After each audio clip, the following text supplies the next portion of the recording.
Welcome to the channel. I'm sitting on the side of a country road about 5 miles from my house, halfway into today's trek, my last big training weekend before I set off on the Camino a couple of weeks from now.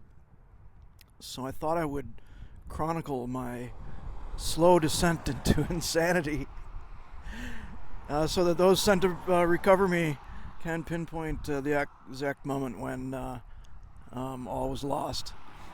But seriously, if you tune into this channel, what can you expect?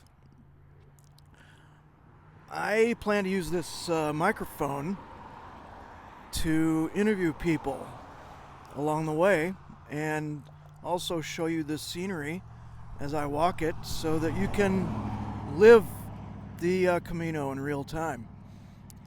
But before then, I'm going to leave a 2 or 3 installments on what it takes to prepare and what is the Camino anyways.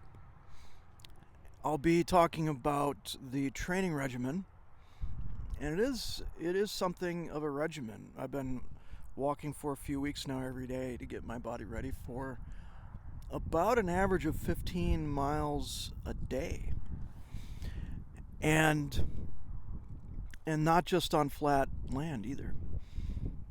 Carrying a backpack full of the stuff, everything that I'm going to travel with me is going to be in here. And so I'm going to tell you about the supplies too. At the end of these 2 weeks, I'll make some final calls on what makes it and what doesn't. Because every ounce I bring with me is going to be on my back. But before then, today, I want to talk about what is the Camino and why do people do it? What am I doing it? So, Camino means road or way in Spanish.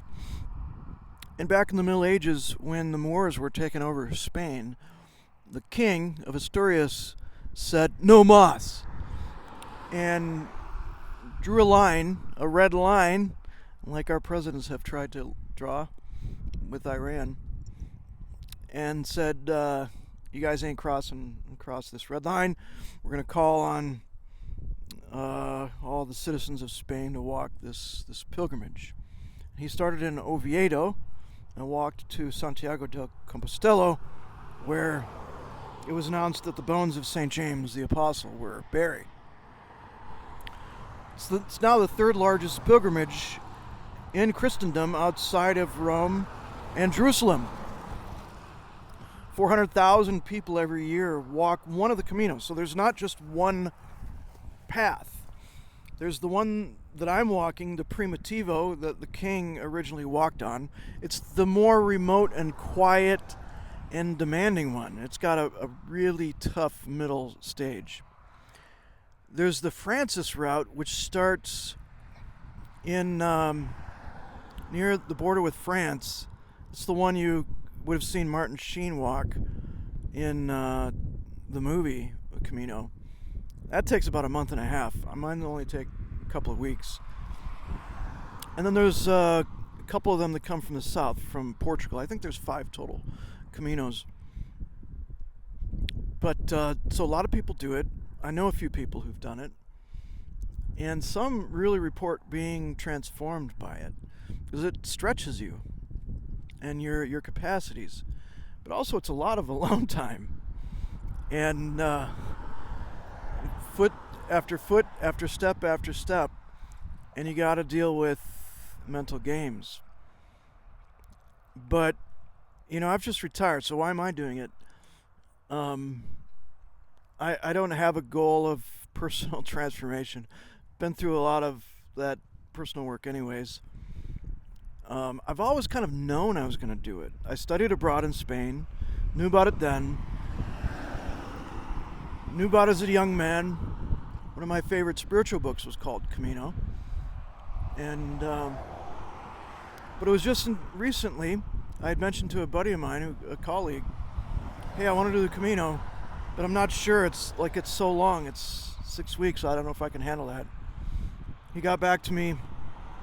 He said, hey, you still want to do the Camino? there's a shorter route, the Primitivo. I said, you're on. So it was that. I was just waiting for the right time and the right length. Nothing really deep, but it's a challenge. So stay tuned for the next installment, where I'll talk about the specifics of getting ready for the Camino. Over and out from the side of the highway on my last big push.